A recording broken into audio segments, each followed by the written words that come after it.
Assalamu alaikum wa rahmatullahi wa barakatuh. Groupe La Famille Samatigila Badima Fla. Alhamdulillahi Rabbil Alamin. Wassalatu wassalam ala Rasulillah wa ala ali wa sahbi ajmahin. Alhamdulillahi Rabbil Alamin. Ame ala fo, ame ala utala barakala. Masabami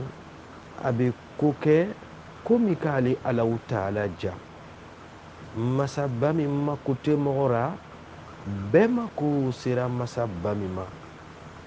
masaba min lajarabiri lara a jɔn yi ka ya limɛni ya filɛ ka filɛ melu kan ko yi lani ala ra ko tiɲɛtigi ya filɛ Alahu Taala lajarabiri lara a jɔn yi kan halibisa ma ɲinɛ Alahu Taala fɛ a kana doni langu an dɛsɛ doni min kɔrɔ an bɛ bɔ ka samatigira ka yi fo k'an bɛnbaɲuman yi fo k'an ɲa cɔnba yi fo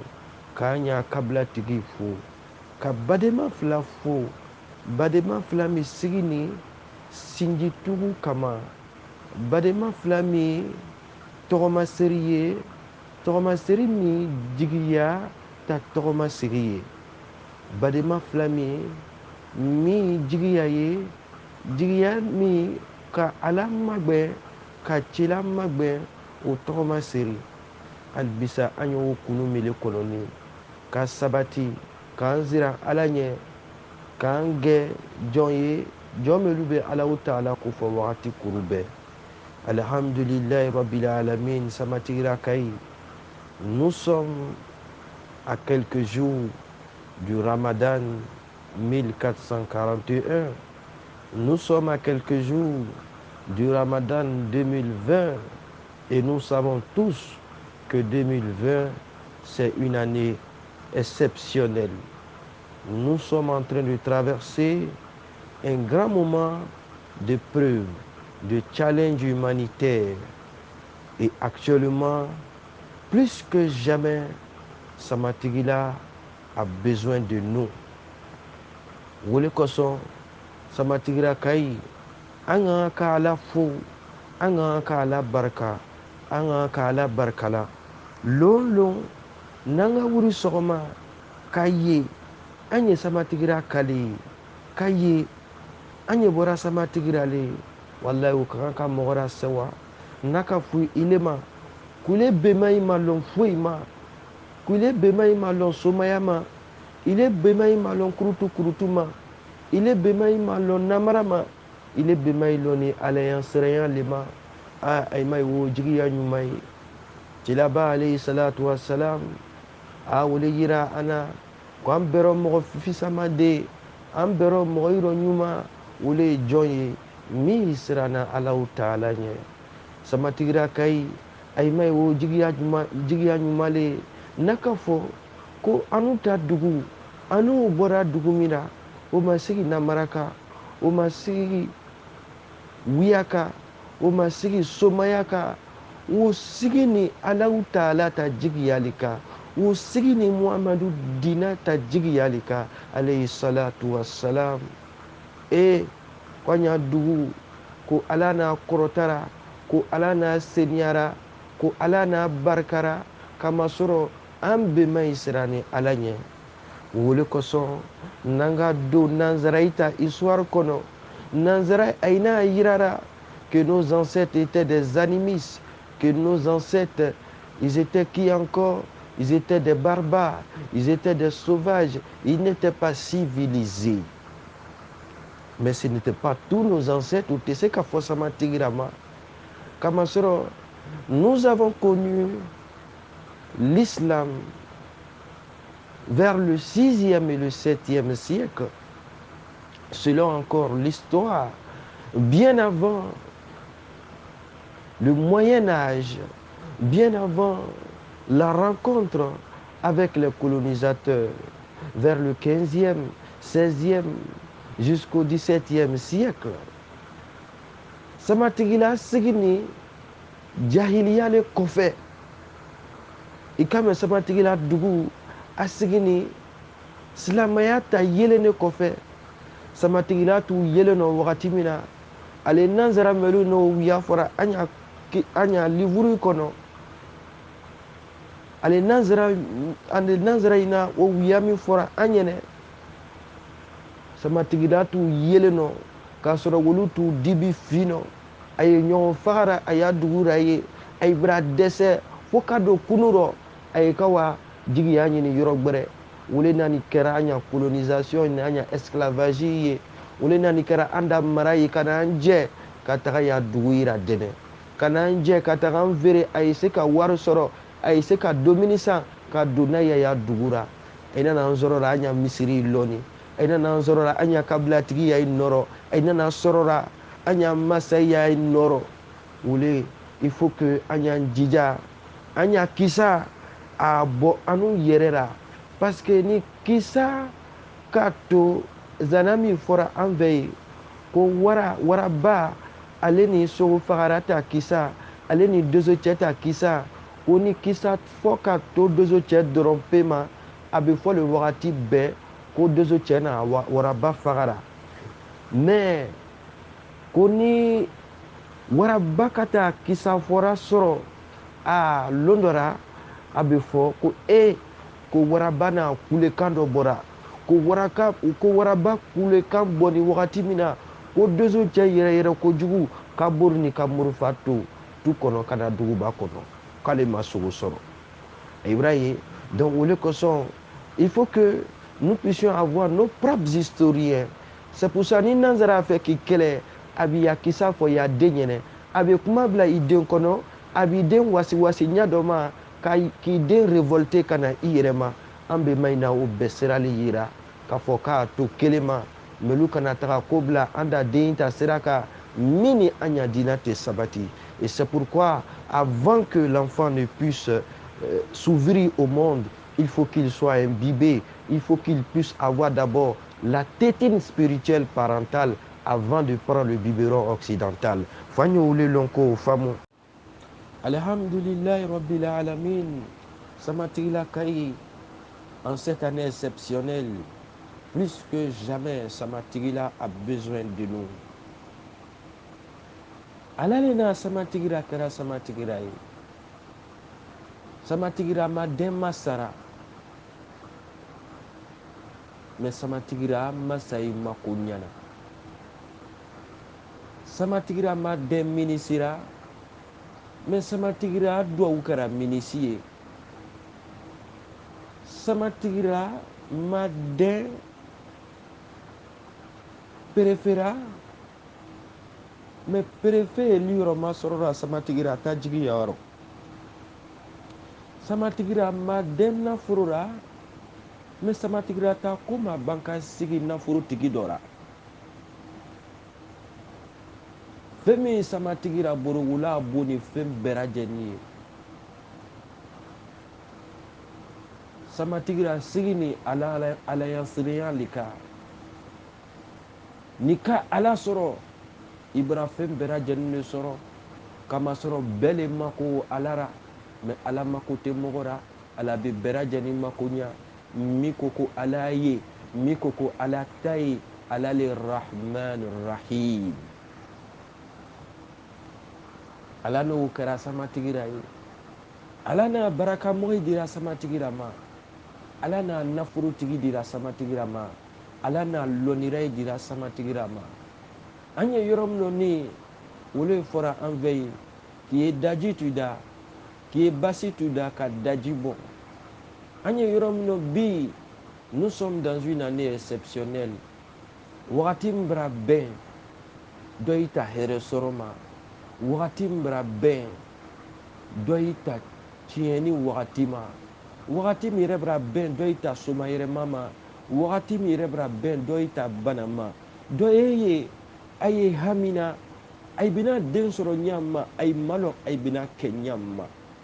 mais ala bɛra den di wolu ma ka duniya to kɔnɔnɔ firi rɔ ala bɛra n'a jigi y'a kɛ wolu ye min wagati min na dɔ ye wolu malɔ a bɛna furu sɔrɔ ɲa ma mais wagati min quand on parle de pandémie mondiale o wagati bɛra n'a kɛ wolu ma jigiya ye wolu tɛna fɔ ko ko coronavirus wagati ko bana mɛ ko ne y'a furu sababu bɔ ni coronavirus ko kɛ ni coronavirus terele la ala le masa ye a bɛ su bɔ ɲɛnɛma rɔ a bɛ ɲɛnɛma bɔ su rɔ a bɛ su do a bɛ tere la do su rɔ a bɛ tere sama fana ni ka bɔ su rɔ Alahu taala le o kɛra Alahu taala le hɛrɛ kɛra o le kosɔn n'ala ka hɛrɛ min k'i ye Alahu taala tanu dɔ ye a ye bara tɔnɔ min sɔrɔ ka bɛn min wagati min ma bɛɛ ko ko confinement ko an ye bon kɔnɔ kaso la dɔ yɛrɛ kan ko an ye itikafu le la ala y'a kɛ itikafu ye ko an ye o wagati min ni dɔ y'i bara bagara sɔrɔ a ye miiriya tɛ bagara min ma dɔ y'i bara nafolo sɔrɔ a ye miiriya tɛ nafolo min ma o le kosɔn an ka Alahu taala tanu ile min n'a ka fɔ wagati bɛɛ ko lɔgɔ man di dɔ lɔgɔrɔ wa lɔgɔ le jara wagati bɛɛ ka tɛmɛ bɛɛ lajɛlen kan n'o tigi ka fɔ ko lɔgɔ man di o tigi bɛna taga mun fɔ Alahu taala ɲɛnɛ o tigi bɛna doni sigi a yɔrɔ kun a tɛ se doni min kɔrɔ dɛ o le kosɔn ni ala ka hɛrɛ min k'i ye i y'a fɔ alhamdulilahi rabbil alamin k'a fɔ alhamdulilahi rabbil alamin wo koɲumanlɔ de ye ka taga i tigi ma wo jigiya bali ye o le kosɔn an kana ko i filɛ dɔ ye bi woli bara kurucu kɛ min wagati min na ka wari sɔrɔ ka dɔ fara fɛn sɔngɔ kan olu min miiri ko lon dɔ bɛna se ko i bɛn'i tigi la sibiri ɲɛ kelen nɔ dɔ yɛrɛ kasira ke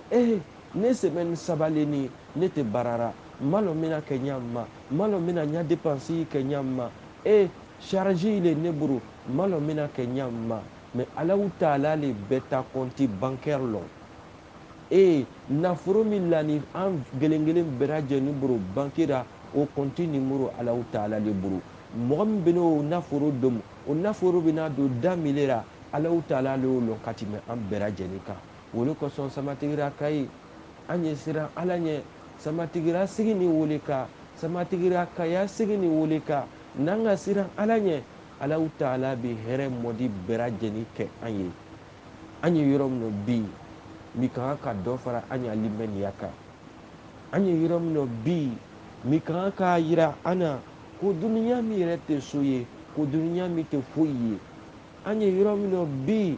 min kan ka yira an na ko mɔgɔ kan tɛ k'i cɛsiri duniya ko la ko an bɛna tɛmɛ duniya i y'a fɔ ko ko ma kɛ an ye yɔrɔ min na bi min kan ka yira an na k'i ye borora fɛn min kɔlɔn bɛɛ min ye nafolo ye min ye lulɔ ye min ye den ta sini ɲɛsigi min k'a kɛ matériel yɛrɛ ta sigira ko lon dɔ la k'i bɛna taga k'o to fo sɔsɔ de bɛna kɛ o ka k'i to kaburu kɔnɔ k'i bɛna tigi la sibiri ɲɛ kelen kɔnɔ ile yɛrɛ tɛna se ka sunɔgɔ sɔrɔ i sɛgɛ ni ka fɛn min lɔ i sɛgɛ ni ka fɛn min ɲini o le ye k'a kɛ toronkɛfɛn ye kɔfɛ ne fo e tɛ ka se ka sunɔgɔ sɔrɔ kaburu kɔnɔ o le kosɔn fo an y'an jija fo an y'o yɔrɔnin filɛ nanzara ye o le fɔra que c'est dans les moments difficiles qu'on reconnaît les vrais amis an y'a lɔn ko samatigira a ye wara foro rɔ a ye wara sɛnɛ kɛra a ye wara sɔmɔ kɛra a ye feere min kɛra an doit lɔn nous sommes dans une année de récession an ye yɔrɔ min na bi fɛn fɛn n'a feere kɛra dɔ bara bɔ mɔgɔ caman jaw kunna hali dɔ i bɛra yɛrɛ sɔrɔ mais actuellement ça ne va pas actuellement c'est difficile mais jɔn de bɛna a yɛrɛ to gbɛlɛyarɔ ka fɛn dɔ bɔ ka di Alahu taala ma jɔn de bɛna jimi lɔgɔ to a yɛrɛ la ka ji di a baden ma jɔn de bɛna to ale kan ka domuni min kɛ ko ale tɛna se ka a fa ko tant que a ma dɔ di a baden ma nous sommes dans une période difficile duniya basa ye ka kadoyi kɛ an ye k'a ye minisi ye ka kadoyi kɛ bɛɛ ka kado kɛ an y'an jija an y'an mɔgɔ yi soutenir wagati min rɔ an ye wagati min filɛ c'est pas facile parce que dari kɛra tɛ mɔgɔ ye dari kɛra dɛsɛbagatɔ tɛ mɔgɔ ye mɔgɔ min y'a furu i ma wagati bɛɛ k'o zɔn dɛsɛbagatɔ o hɔrɔn le ye hɔrɔn min ile ira lon kwa taburu mais adotini dara abadan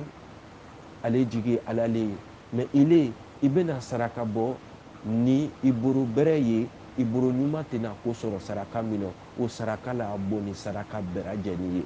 e k'a lɔn ko fakirisa ne baden min bɛɛ y'a ta dɛsɛbagatɔ lɔn bɛɛ y'a lɔn yɔrɔ min na ji ti mina yɔrɔ min fɛ ya bon na ji tɛ ti mina yɔrɔ min fɛ y'o bɛɛ lajɛlen lɔn denbayatigi bɛɛ a den ta tagama cogo lɔn an y'a lɔn wagati min na ce n'est pas facile wole kosɔn f'an y'an jija samatigiya ka ɲi samatigira lɔnni foni seereyali ma an bɛnba ile tu derekeba dora k'i sigi ni derekeba ye ka cɛ ka firi don a badencɛ min kana timi an ɲɛfɛ dereketo kana cɛ ka firi bɔ sani a badencɛ si t'a da fɛ a y'a di dɔ ma k'a wa don a wa fani di a wa luma kitigi changer fani min bɔ min y'a da ye a y'o bɔ k'a di a badencɛ ma kama sɔrɔ k'ale badencɛ ma sutara Allahu akbar samatigira ka ɲi min jigiya bale an ye wagati min na bi wole kosɔn an ye cilaba sahaba yi filɛ samatigira sigi ni silamɛya ta diinɛ le kan cilaba muhamadu alayhi salatu wassalam samatigira sigi ni o ta tagama seyi le kan on va pas rentrer dans les détails ni ka samatigira filɛ samatigila yɛrɛ a sigi ni ɲama ay n'a bɛɛ taara cilaba alayhi salatu wassalam o ta tagama sira ye an de samatigira waliju nani filɛ an ye cilaba kalifa nani filɛ cilaba na a kalankɛden melura dɛnɛra ka na duniya tɔra dɛnɛ ale cilaba suma yɛrɛma kɔfɛ an y'an ya waliju nani filɛ an y'a seriwurera premier filɛ n'a t'u fɔra ma ko bilal min kɛ ni cilaba alayhi salatu wassalam o a seriwurera premier ye an ye samatigira kabila yi filɛ an ye samatigira bulo yi filɛ samatigira kayi an ye yɔrɔ min na bi nous sommes dans une période où chacun doit enlever un peu de son cœur pour donner aux plus démunis de notre communauté. Oui, aujourd'hui, ça ne va pas. Aujourd'hui, nous sommes tous en confinement, mais Allah les bêta l'oyrolon. Et qu'il est au Ratimina, dans les moments difficiles, il est bra Allah Ta'ala lo, yagbele ya wakati, yo chelaba alayhi salatu wa salam, il est bra Allah konyumalo, il ya here wakati, il est bra Allah konyumalo, mais muna il est besege. Anye gbele ya mino, John ne bina bokaji Allah Ta'ala ma. Yo ambe maina ay tami bora, kay badin sutara. Nous sommes dans une période pour ce Ramadan 2020, il faut qu'on fasse quelque chose pour Samatigila. Il faut qu'on fasse quelque chose pour notre patrie. Il faut qu'on fasse quelque chose pour la terre, des cultivateurs qui sont des talibés, qui sont les talibés qui sont amoureux de la sunna du prophète Muhammad alayhi salatu wassalam. Fanyan jija ko yɔrɔni filɛ samatigira ka ɲi bɛɛ a ta seko le kɛra kabila rɔ bɛɛ a ta seko le kɛra faso rɔ an y'a filɛ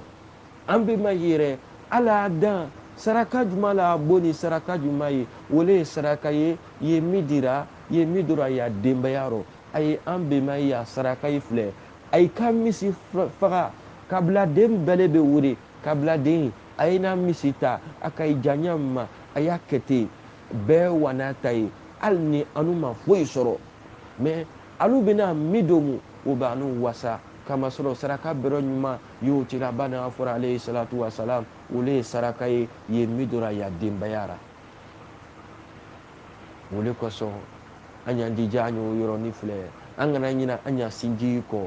an kana ɲina an baden kɔ badenma filɛ a jigi yalen an y'an jija dans les moments difficiles en cette période difficile en ce Ramadan exceptionnel où nous devons plus accentuer l'entraide, la solidarité, la volontarité, l'entraide mutuelle. Il faut que nous puissions penser d'abord. La priorité, c'est Samatigila. Car le meilleur sacrifice, c'est le sacrifice qu'on donne à sa famille. Samatigila Kaï, an ye o yɔrɔnin filɛ an ye dɔgɔtɔrɔ cɛ min ta filɛ dɔgɔtɔrɔ cɛ min ni nous allons vous donner l'image dɔgɔtɔrɔ cɛ min kɛ ni arabu jamana le ra dɔgɔtɔrɔ cɛ min ni wele kosɔn i ka kɛ bagara fɛn fɛn ra n'ala k'i kɛ alayansiranya ye ala bɛra hɛrɛ mɔdi bɛɛ lajɛlen kɛ i ye wele kosɔn jamanatigi rɔ jamanatigi wele jamanatigi min siranna Alahu Taala ɲɛ lutigi rɔ lutigi wele ye lutigi ye lutigi min siranna Alahu Taala ɲɛ a tɔ mun ye sa ni sa n'an ka fɔ kabilatigi rɔ kabilatigi wele ye kabilatigi ye kabilatigi min siranna Alahu Taala ɲɛ an ya alimami rɔ alimami wele ye alimami ye alimami min siranna Alahu Taala ɲɛ ka tɛmɛ bɛɛ lajɛlen kan samatigira kayi an ka concurrence kɛ mira bi o dɔlen ye ni wele ye mun ye ka siran Alahu Taala ɲɛ wele kosɔn an ya mɔgɔ ɲuman dɔ ye bɛɛ n'a seko kɛra mais an ye dɔgɔtɔrɔ cɛ min filɛ dɔgɔtɔrɔ cɛ min mun le kɛ ni dɔgɔtɔrɔ cɛ min dɔ tigi le ta den banabagatɔ kɛ ni c'est un chirurgien ale ye opération bloc le kɔnɔ a ye wani dɔgɔtɔrɔso ra a ye senni kɔ dɔgɔtɔrɔso ra dɔgɔtɔrɔ cɛ patron min opération kɛra min chirurgie kɛra dɔgɔtɔrɔ cɛ a tɛ a ye bira dɔgɔtɔrɔ cɛ wele dɔgɔtɔrɔ cɛ ko k'a bɛ na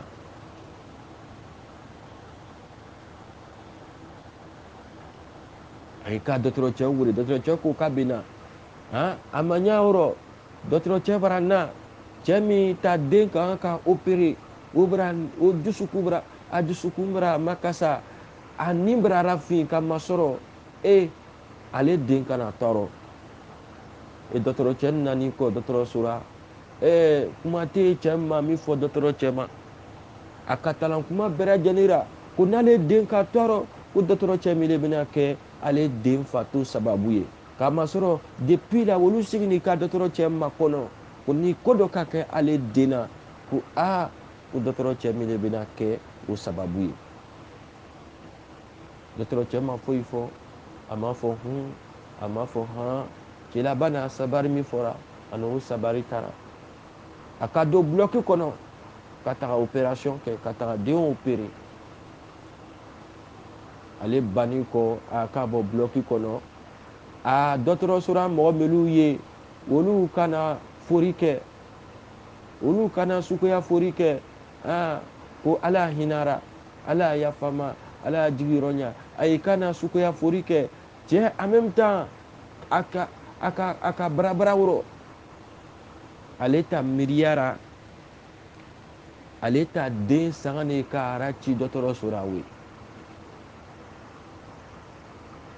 ka sɔrɔ wɔrɔ dɔgɔtɔrɔ ye k'a fɔ ko ko ala hinɛ dɔgɔtɔrɔ cɛ den na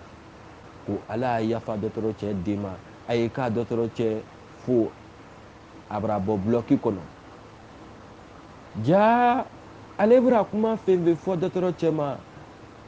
ale bɛra fɔ k'a bɛra dɔgɔtɔrɔ cɛ wele ja dɔgɔtɔrɔ cɛw den ne bara somayɛlɛma kɛ dɔgɔtɔrɔ cɛ t'u kaburuso la a den sutura yɔrɔ yɔrɔ dɔgɔtɔrɔ cɛ bara wele ka to kaburuso la ko bɔ kaburuso la sisan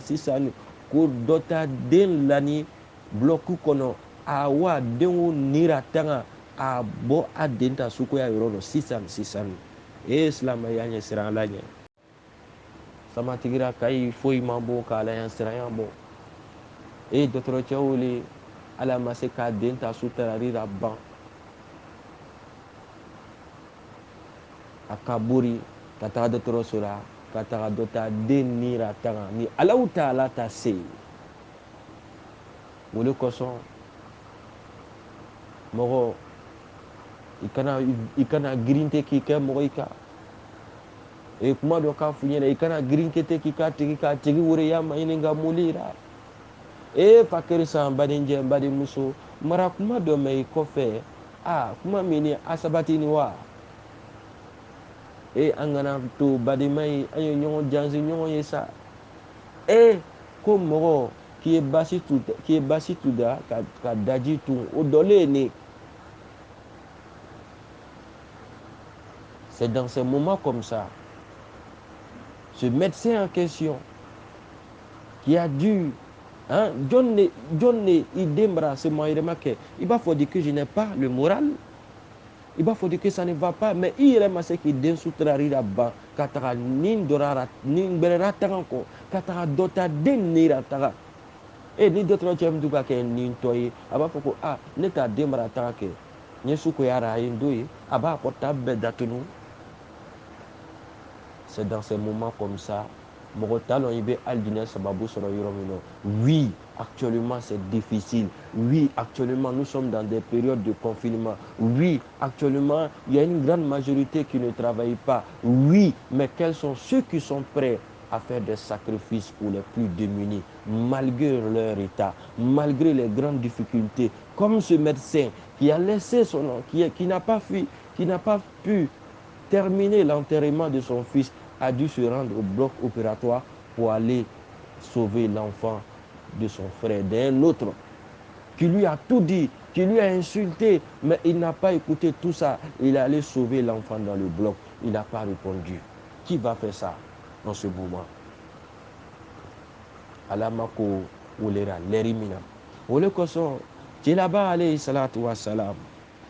A sahaba do tuye, a fora sahaba mima ko Abu Talha. Abu Talha, Madina, ale tu tamaro foro tigi nafuru tigi. Tamaro foro bero belebeleba, wotu John ne buru, wotu Abu Talha ale buru. Abu Talha ale tu ansar le. Il était le plus riche propriétaire de palmeraie de date à Médine. Abu Talha tamaro foro mitu adai katimi tamaro foro bera jenika wole to baruha tamaro foro mitu nyasini chilaba misirima alayhi salatu wassalam. Tamaro foro bero nyuma, tamaro foro bero belebeleba chilaba alayhi salatu wassalam atu dora tamaro foro mikoro kataka jisumani mi. Anya file Abu Talha bina ko bamike islamai. Le musulman, c'est à travers les actes. Ce n'est pas que la spiritualité. Ce n'est pas que les vêtements, l'accoutrement, la parole. Le musulman, c'est l'action au quotidien. Abu Talha abina muke tamarofuro mitu adai kati mitamarofuro berajenika yo adisame aira nyama uletu baruha tamarofuro. Et Abu Talha Anas radiyallahu anhu adisami fora ko kurana hayami jigini. Kurana hayami jigini ala kuma kan barkama mi jigini. Abu Talha o kurana o kuma kan jumale o kuma na muleka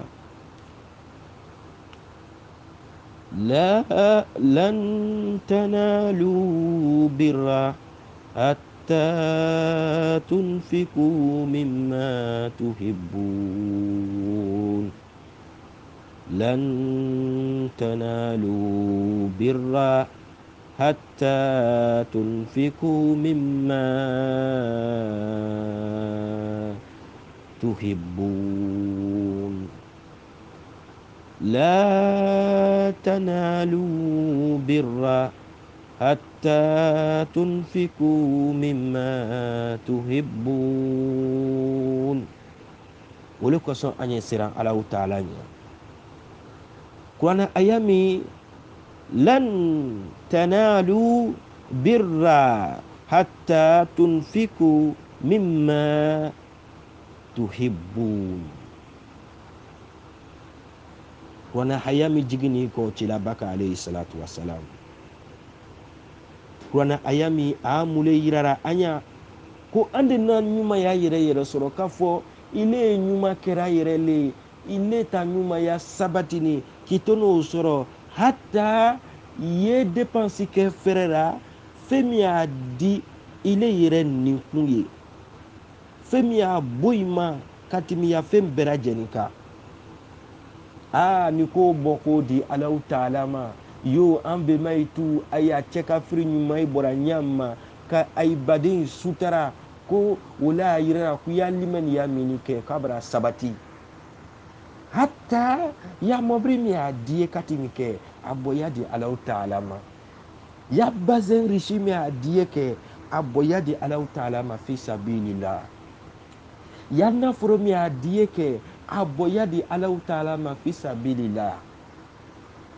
niko keke wala yira ku ya liman ya ba sabati kile makute femina bere ya wari mbara nugu imakote wari mina bere walima ya fani koro mini imakote ora bere walima ya mobri koro mini imakote ora bere yeno utako di Allah Ta'ala ma ibara saraka boke me kurana hayami te kumana ileka wole koson kurana ayambi kanka an bera jeni hakirira jigi lan tanalu birra hatta tunfiku mimma tuhibbun afra wulema ko limen ya yere wa afra wulema ko nyuma ya yere ka inni kun fembo ko di Allah Ta'ala ma anya fle Abu Talha nyon tute Madina naforo tigiro tamaro fororo tamaro foro mito adai wole tu nyasini tilaba misrima na aframa ko Baruha Abu Talha tilaba alayhi salatu wasalam atu dora Baruha tamaro foro mino kataka jismanimi kurana hayami jigini ko kayira ko aitena limen ya aitena nyuma ya yere soro atina fo ko ay bra ke nyuma kela yere ay bra sabati nyuma kero tanke femi adi ay nyukuye naimo dépenser Allah Ta'ala Abu Talha abinana anasa afura di saro nyamma abinana chila bafe alayhi salatu wassalam Abu Talha abinana chila bafe alayhi salatu wassalam wole koso anga ka baraka ni Qur'ana yi anga ka baraka ni Allah Ta'ala yi yo ambe maini semena Allah Ta'ala kuma karanyama Abu Talha abina se chila bama alayhi salatu wassalam abina fo chila ba nyene alayhi salatu wassalam ya Rasulullah ko Allah Ta'ala na aya dora jigira ika aya mi burra muka kwa itina ke nyuma kera yire aitina nyuma ya yire soro hatta naima depansi ke fina femi adi ayire femi adi ay nikunye naima depansi ke abana ira chilabara alayhi salatu wassalam ko ale anafuriro ko fuite mi abon katima lema katimi Baruha ka ale anafuriro foi mambo katimi aleka foi mandi ale katimi Baruha ka chilaba sahaba ifle Abu Talha abina muke abina ira chilabara alayhi salatu wassalam ko Qur'ana hayami jigi ko fe ko aleburu ke saraka ye ko di Allah Ta'ala ma kayira chilabara ka bunya sigi chilaba koro ko chilaba abla yororo abi Allah Ta'ala soro yoro mino ko o ka alema jigiya ye dunya kono ale ni kiyama kono Allahu akbar anye chilaba alayhi anye chilaba sahaba ifle anye limaniya join fle sama tigira kai an loni milema alayansiraya ama londunya ta kanuma anu le Qur'ana mena ka bagara ke ni Qur'ana kuma kai anu te Qur'ana kera dara foriye ka Qur'ana ke wakati be sukoya karairo wakati be denguli ka kekera wakati be ni dota bon ka kekera anu Qur'ana ra menari ka bagara ke ni Qur'ana yi anu te Qur'ana kera decoration yi an be mai loni wolema ole koson Qur'ana be Qur'ana ro o sigi ni ala yansere le ka an be mai boro beto tara che ba beto tara fuye sera la ligne o défilé nani be o hayra amna annale quand belé quand Qur'ana mita c'est un défi dans l'implicite on va pas rentrer dans les détails kayira ko beraje ni quand Qur'ana mita kanye sera alanye anye se ka Qur'ana mita c'est ça l'enjeu de ce Coran de Solomon Akoro samatigira kai fanyo yoro ni le fleur Abu Talha abina wule ke ko fo chila banyina alayhi salatu wassalam chila ba alayhi salatu wassalam a sewa kojugu a bɛ n'a fɔ Abu Talha ma ko bravo ko bravo Abu Talha que tu as fait un placement gagnant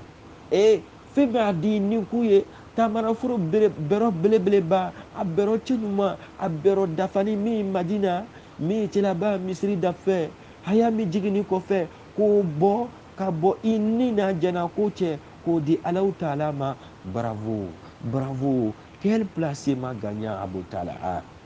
cɛlaba alayhi salatu wasalam a bɛna ladilikan jumɛn di cɛlaba alayhi salatu wasalam a bɛna fɔ Abu Talha ɲɛnɛ ko fɛn bɛ a diya nin k'u ye kɛ a y'a bila a parent in cɛ ma a y'a bila a sinji cɛ ma a y'a dɔn ni a sinji yira a y'a dɔn ni a kabilara a y'a dɔn ni a baden yira ja sinji tɛ tulonkɛ fɛn ye dɛ ja saraka i bɛrɛ ɲuman wele ye saraka ye ye min dira i ta baden in ma dɛ k'i ile le ɲɔgɔn dɔ nafolotigi tɛ ile le ɲɔgɔn dɔ saraka bɔra tɛ ni a saraka ma se alu kɔnɔ ba i yɛrɛ ma ɲininka ya saraka don n'a saraka bɔra ka bɛn i bɛma i ta ma melu t'u kabila den wurira ka bɛn di kabila den ma k'a sɔrɔ sinji ta bonya fɛ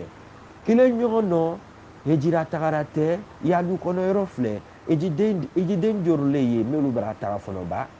kelen ɲɔgɔn dɔ ɲuman kɛra tɛ yalu kɔnɔ yɔrɔ filɛ kelen ɲɔgɔn dɔ lu dira tɛ i yɛrɛ ta lu filɛ i woro ni lu kɔnɔ an da filɛ cɛlaba alayhi salatu wasalam mila a yirara ko sahaba yi a ye n'a cɛlaba kanura a ka to a kumakan kɔ a ye siran ni Alahu Taala ɲɛ ka n'a di cɛlaba ma ko a bila yɔrɔ rɔ a bɛ Alahu Taala sɔrɔ yɔrɔ min na cɛlaba n'a mun yirara k'a bila jɔn cɛ ma a famille cɛ ma a parent cɛ ma Abu Talha a bɛna baara kɛ ni cɛlaba kumakan ye alayhi salatu wasalam a bɛna yira k'a bɛna wele kɛ a bɛna woro taran jɔn na a fa woroɲɔgɔn den a bɛna woro taran jɔn na a baden yira a bɛna woro taran jɔn na melu a sunuwara silamɛ an ye min filɛ mole ye limaniya ye an bɛɛ lajɛlen bɛ se ka Abu Talha ta min kɛ n'an ye fɛ ka kuranɛ haya min bori an kan an ye wagati min na an ye confinement wagati min na bi samatigila a besoin d'être approvisionné ala le bɛɛ ta se lɔ ala le bɛɛ ta nafolo lɔ ala le bɛɛ ta sɔrɔ fɛ nɔ mais plus que jamais samatigila a besoin de nous plus que jamais samatigila a besoin de ses enfants ala le bɛɛ ta compte lɔ l'heure min na bien vrai que nous sommes dans le confinement mais jɔn nu le bɛna baara kɛ ni kuranɛ haya min ye k'an ye hinɛ fasora san min ta sunkaro ni sunkaro tɔ i tɛ kelen ye bɛɛ lajɛlen hali seko waga filalen ni 200 kungo kana mɔgɔ min 200 sɔrɔ a tere kɔnɔ ale ni mɔgɔ min waga 2 sɔrɔ a tere kɔnɔ n'olu bɛɛ ka jɛ ka 200 bɔ mɔgɔ min waga 2 sɔrɔ a tere kɔnɔ o tigi le bara dɔ bɔ a daraja la kamasɔrɔ mɔgɔ min 200 sɔrɔ a tere kɔnɔ mɔgɔ min waga 2 sɔrɔ a tere kɔnɔ n'o ka 200 bɔ y'o 200 tigi ale y'a sɔrɔ bɛɛ lajɛlen de bɛna 200 ma ile waga 2 tigi ni ne ka 200 bɔ y'o 200 tigi bara 200 di ɲan ma pour que ye se ka 200 tigi a daraja sɔrɔ f'u y'i jija ya waga 2 we y'o bɛɛ lajɛlen kɛ saraka ye ni ka waga 2 kɛ ka bɔ ka kɛ saraka ye i ni 200 tigi bɛ daraja kelen sɔrɔ dans la logique des termes financiers mais mi baraji Alahu Taala kelen pe le bɛɛ ta baraji lɔ mais logiquement celui qui a 1000 francs par jour avec celui qui reçoit 10 000 francs par jour pour un sacrifice de 1000 francs il donne tout ce qu'il a 100% de tout ce qu'il a il donne tous ces 1000 francs fi sabilillah et toi qui as 10 000 francs ko ka 200 bɔ ile bara na 200 le di ile ni 200 tigi tɛ kelen parce que 200 tigi ale bara a ta bɛɛ lajɛlen de ta k'a di Alahu Taala ma yo Abubakar Sidik radiallahu anhu cɛba yirɔ cɛba cɛ min na cɛlaba kanura min n'a fɛn bɛɛ lajɛlen taara ka don silamɛya ta diinɛ kora o tigi bara o bagara le kɛ donc o le kosɔn ala le bɛɛ ta lɔ mɔgɔ ye samatigira n'a k'a fɔ ko ka waga kelen kungo bɔ olu se ko miliyɔn de ye kamasɔrɔ ala n'a olu heri jɛgɛ kɛla miliyɔn de ye n'ala ka ira bonya i kan tɛ k'i yɛrɛ dɔgɔya nala k'i kɔrɔta i kan tɛ k'i yɛrɛ rabbe wole kosɔn dɔ ye faransi wolu bɛ se ka waga kelen di dɔ ye farafina wolu bɛ se ka waga 10 di wolu bɛ se ka waga 20 di kamasɔrɔ ala ma bɛɛ heri jɛgɛ kɛ kelen ye a kun tɛ ka sigi ni faransi dɛ mais ala mirɔ ye alahu taala kelen pe la lɔ mais a kun tɛ ka sigi ni soli dɛ ka sigi ni samatigi la dɛ mais a sigi ni samatigi la min nɔ a nafolo min ka dɔ ye faransi a ye sanji mɔlen ni dɔ ye ameriki a ye ma sɔrɔ wole kosɔn ala le an bɛɛ lajɛlen pɔsi rɔ nogo rɔ ala le an bɛɛ lajɛlen ta kɔnti lɔ ala le an bɛɛ lajɛlen ta se lɔ ala le an bɛɛ lajɛlen ta pouvoir lɔ dans ce moment difficile chacun doit frapper en fonction de son pouvoir de frappe. Et c'est Allah seul qui connaît la détermination de nos pouvoirs de frappe. Samatira Kayi Albissa, Allah Anzira Alagné. Plus que jamais, Anyamiri, en cette période difficile, en ce Ramadan de 1441, Anyamiri, Samatigra Ma, Sénéi Tina Keyo, Santimini Sénéi, Samatigra Kayi, Anyamiri, Amberadjani, Ayeseka, Suna Tege Samatigra, Misrira, Ayi Jaro, Ayeseka Aldutemi, a ye se ka buru dom an ye domuni minnu kɛra an y'a domuni kana wa pubɛli rafa k'a sɔrɔ an y'a faso vraiment gbɛlɛya bara na gbɛlɛya min don duniya yɔrɔ bɛɛ ko ni san ka pɛrɛ o bɛɛ y'a kun de minana samatigira kun jɔn ne ye bi ole ye samatigira den ye ni bɛɛ k'i bolo la ɲɔgɔn kan a fɔra ole ma que la solidarité c'est l'arme des plus forts aussi c'est l'union qui fait la force ensemble main dans la main ni bɛɛ ka dɛsi kelen kɛ ɲɔgɔn kan ni bɛɛ ka seko di ka bɛn a seko dama yira ma walayi samatigira san bɛ taa sunkalo gbɛlɛya tɛ lɔn wole kosɔn f'an y'o yɔrɔnin filɛ an ye bagara kɛ cilaba sahabayi ma an bɛnbayi na bagara kɛra cilaba le ma alayhi salatu wasalam an ye bagara kɛ cilaba sahabayi ma gbɛlɛya min nani Umar bunu Katabu terera gbɛlɛya nani silamɛyi ma lɔ ayi bɛna kɛ ɲama ayi wura gbɛnɛ ayi wura dɛsɛ dominité Umar bunu Katab a ka lɛtiri sɛbɛn ka taga Ijaz ka taga Sham ka taga Iran ka taga Syrie ka taga Yamana jamana nɔ kalifa meliw ye ka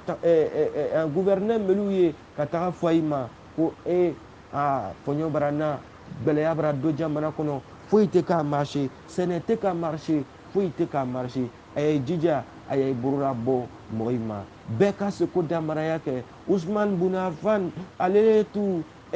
ko ɲɔgɔn mɛn yɔrɔ ɲɔgɔn mɛn tigi o le to Usman bunu Affan ye a ka digɛ a ɲɔgɔn mɛn bɛɛ kɔ o gbɛlɛya wagati rɔ ko ka a bɛrɛ tara ko ka a rɔ ɲɛ bɛɛ se ka domini kɛ ka masɔrɔ gbɛlɛya bara na sahaba dɔw t'i ye u ko k'a nafolo a nafolo disposition na Umar bunu Katab a bɛ se ka kɛ ɲa ma a y'a kɛ ten Umar ka yira rajalahu anhu ko nafolo tɛ se ka bagara kɛ yɔrɔ min na ka masɔrɔ an ye yɔrɔ min na bi dɔ ye lani dɔtɔrɔso la nafolo tɛ se ka bagara kɛ a ye yɔrɔ min na bi Alahu taala kelen pele bɛ se ka kɛnɛya di coronavirus kɛnɛya Alahu taala kelen pele bolo wole ye masaba ta se ye wole kosɔn f'an ye kari k'o kariya kɛ a fɔ ko ko mɔbiri ye k'a don samatigira ni jaba ye ni turu ye ko k'a rɔ tan kabila yira ko kabila bɛɛ se ka dɔ sɔrɔ a rɔ fi sabilillah o jigi y'a dɔn badenma fila ye bɛɛ lajɛlen bɛ se k'a seko kɛ ile ye turu le feere la ile ye jaba feere la ale ye i seko jaba bɔrɔ kelen de ye i ta kɛ ile ye sera mulera waa kelen ni ile bolo ile ye seko kɛ waa fila ni ile bolo ile ye seko kɛ sukaro ni ile bolo ile ye seko kɛ waa 30 ni ile bolo ile ye seko kɛ ni bɛɛ lajɛlen ka seko kɛ ten wallahi hali yahudiya i tɛ se k'i lɔ samatigira ka i ɲɛ aujourd'hui le complot du monde c'est la puissance des juifs mais olu tɛ se k'i lɔ an ɲɛ an ye mɔgɔ fɛn fɛn fɔra n'an ka ɲɔgɔn bɛna taa yo an bɛnba in na kɛra ɲa ma dans les moments difficiles et que nous puissions agir ka yira Alahu taala la yo sahaba melu n'a kɛra ɲa ma ka ya nafolo yi don ka silamɛya dɛmɛ bana wagati la a ye malo a ye bɛna kɛ ɲa ma n'an k'o kariya kɛ yo an bɛnba yi siran ni ala ɲɛ ɲa ma samatigira sigi ni ala ɲɛ siran ka ɲa ma pour ce Ramadan 2020 on peut faire mieux que ça albisa ala faso sabati ni ala to sabati ala barka ala ange funi sereye an kana ɲina samatigira kɔ le Ramadan approche Et c'est dans les moments difficiles qu'on reconnaît les vrais amis. Et c'est dans les moments difficiles que Allah subhanahu wa ta'ala va reconnaître aussi ses vrais amis, comme Ibrahim alayhi salam. Aina ko belaraka kata sumala wuri kai bina bla tayele no ka tarabudi kono mi sano abe boka be tami fangambo ama jigite ala utalara ana yira katina foi fara alaka ko asbunallahu wa ni'mal wakil. Et tasuma kakama ba'da salam, une fraîcheur salutaire. Tasuma mikakama nemaye. Anyanjija. Bien vrai que c'est les confinements, mais nanga yɛrɛ di ala ma ka dɔ i dɛmɛ melu mala i bɛna kɛ ɲama ala bɛna bɔda ɲuman d'an ma an miiriya tɛ bɔda min kan ala bɛna sira wele yira an na fa inna mal usri yusra inna mal usri yusra fa inna mal usri yusra inna mal usri yusra gɛlɛya kɔfɛ nɔgɔyali ye alahu taala tɛ se ka kuma ko a b'a ka yɛrɛ sɔsɔ. Pour ce Ramadan 2020, il faut faire quelque chose. C'est un Ramadan exceptionnel et chacun doit apporter sa contribution à Sabatigila. Wassalamu alaikum wa rahmatullahi wa barakatuh.